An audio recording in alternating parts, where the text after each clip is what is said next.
Echo Flight, prep for boost.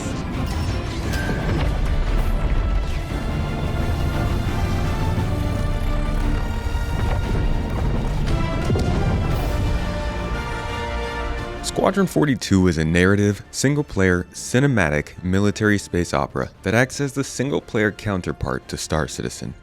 It is a first-person experience, set in the same universe as the MMO in development, which follows the story of a Navy rookie entering the legendary Squadron 42, which sees players adventuring across the Vega and Odin star systems alongside Lieutenant Commander Steve Colton, played by Mark Hamill. To know how much of a shitstorm we're flying into. But there's more nuance to just what kind of experience this supposed spiritual successor to Wing Commander is going to offer players. And we've finally gotten a look at a full hour of gameplay to confirm. So let's dive into what you can expect from this game after 10 years of development, and another 1+ to go before release, and take a peek at what that 1 hour of gameplay has shown us. Thank you for coming to my Tomato Talk.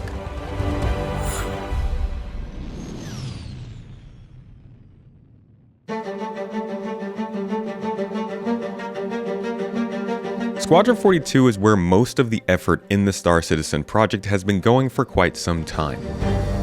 Alongside development of the Star engine, this was the company's main focus to release. Many aren't happy about this given most of the money has been raised by ships in Star Citizen, but as we've seen from flight model development, weapons, AI, and UI development, and many of the other features we've seen added to Star Citizen recently, the line between Star Citizen and Squadron 42 development is pretty uncertain. That being said, the recent citizencon has given us a full demo of what we can expect from the single-player game, and I can absolutely say, I'm pretty excited. Dude. That being said, expectations are understandably high for this game. There's a lot going into it. The studio, over time, has grown to over 1,000 employees. The soundtrack is composed by Jeff Zanelli, closely associated with Hans Zimmer and known for work on soundtracks like Pirates of the Caribbean 3 and 5. And boy does his music hit in this one.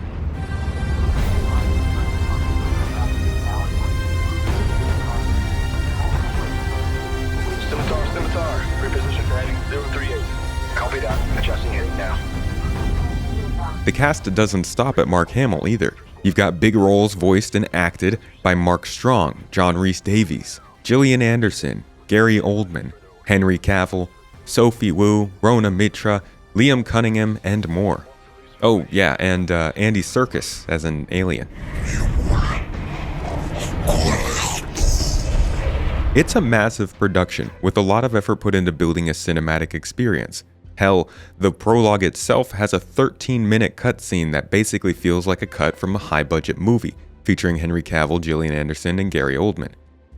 Now, this holds nothing to others in the industry like Xenoblade, Kingdom Hearts, Metal Gear Solid Yakuza, or Death Stranding, but Chris Roberts' projects definitely carry some of that Kojima-style cinematic flair. So be ready for a movie experience mixed in with your game.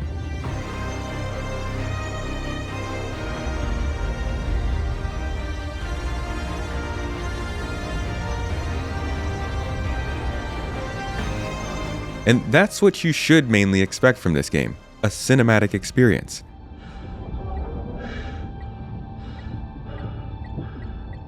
This is a space opera, through and through, following the emotional story of a human race recovering from centuries of authoritarian rule, responding to threats from major factions within who are capitalizing on opportunities brought forth by their armed forces being caught on the back foot by a re-emerging enemy from the past, the tribal nomadic Vandul.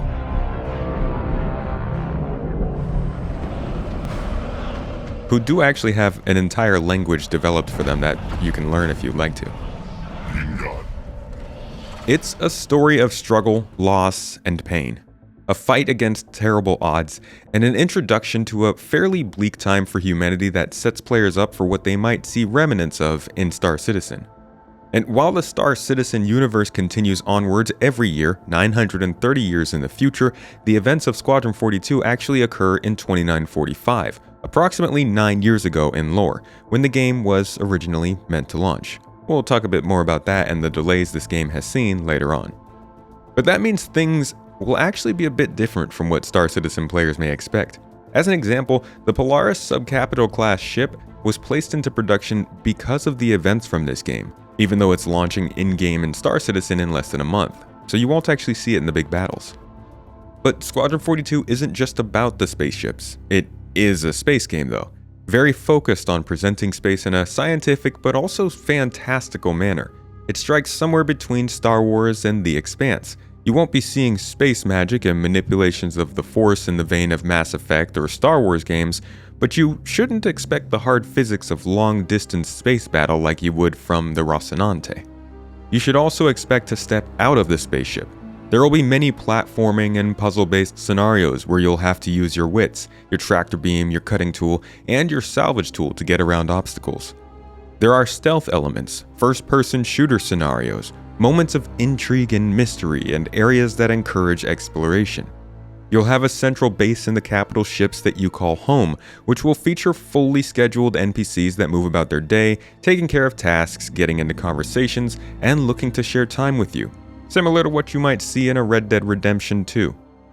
You'll have the opportunity to learn more about those around you, hearing conversations, and learning tidbits of information that are added to your Galactopedia to flesh out the lore and overall IP. Are they seriously doing another show about the fall of Caliban? Supposedly out next year. You'll be able to set out on missions throughout the story to complete other tasks that other players may not see, meeting optional characters, and possibly changing the flow of the overall story. You'll follow a relatively open story that allows for a branching narrative similar to Wing Commander, but ultimately, you are part of the active Navy, and you will be driven through the campaign by some agency. So it won't be completely open-ended, but it does appear you'll have choices of how you tackle specific missions when boots are on the ground, such as going in with stealth or going in all action, and what larger beats in the game you might choose to pursue. Hey, they can take as much time as they want. The longer they wait, more of a chance the 42s will get back. Well, they can hit whenever. This is a space story, through and through. And from EVAing outside of a spaceship across expanses of space in the midst of a space battle,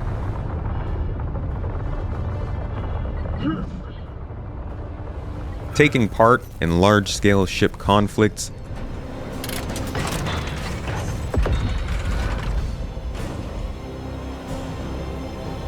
taking in crunchy cinematic scenes that you could just as easily find in Battlestar Galactica or Star Trek,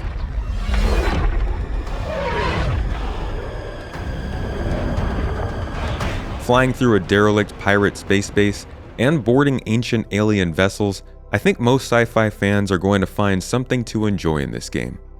The big questions that still remain are how the gameplay and story will treat us. From what I've seen of the hour or so gameplay that was just released, there are some places gameplay could improve for sure. But for a prologue, it seemed relatively varied in its delivery and gripping in its storytelling. The writing was also better than I expected and really pulls you into what's happening.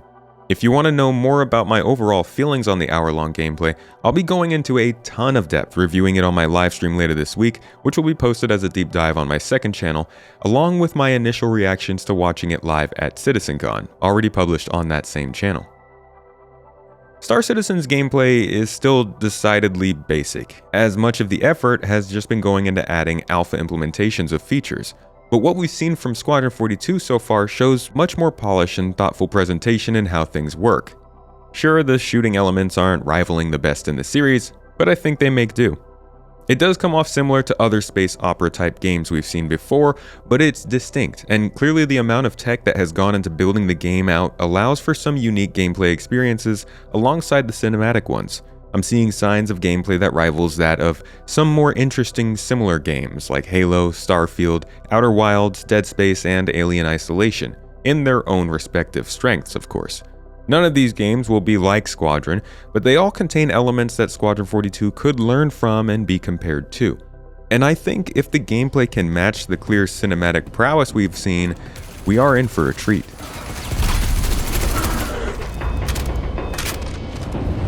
But again, all of this comes at the end of a long development cycle. One just about as long as and looking to be longer than Grand Theft Auto 6, the most anticipated game in history. And after a delay in 2014 and then another in 2016, which has now pushed the game back 8 years and counting, there's a lot to live up to.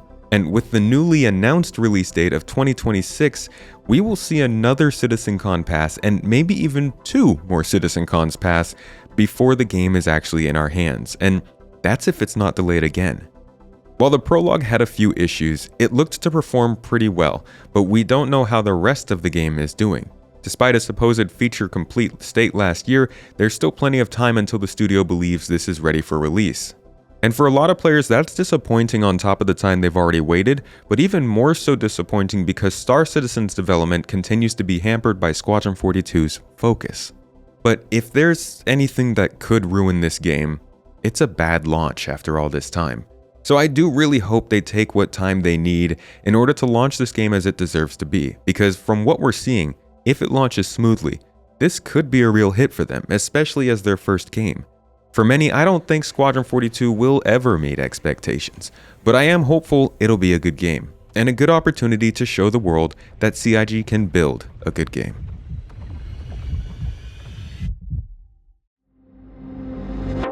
Thank you for watching this video. I hope it was a useful introduction to Squadron 42 for you, or at least got you up to speed on what's going on.